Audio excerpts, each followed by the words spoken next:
there friends, I just wanted to get a quick video out to you today about how we do our wheat flour. And we actually get our wheat from a local farmer, and I know you can get some on Azure Standard if you don't have access to a local farmer, but we love that this is grown right here in North Carolina.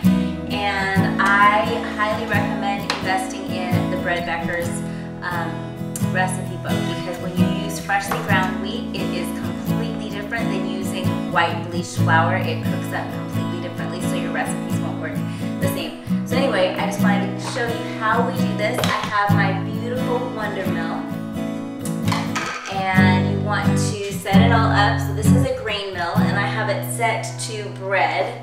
So you can set it either to pastry or bread or coarse. And I put just a little bit in at a time, and you always want to start with your motor on, and it's going to be kind of loud. So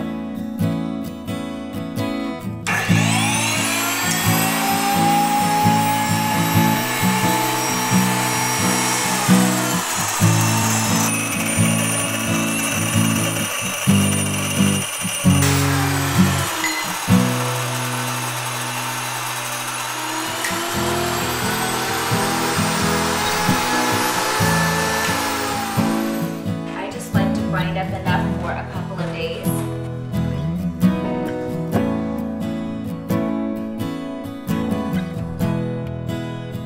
This is the best form to eat your flour in, but I just wanted to show you how to get your flour from wheat berries.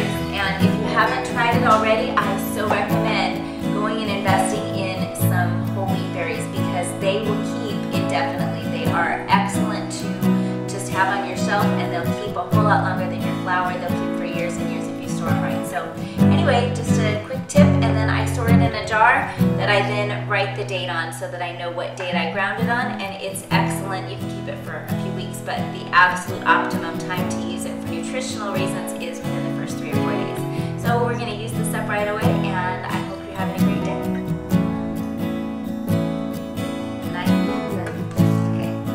So I'm just going to write the date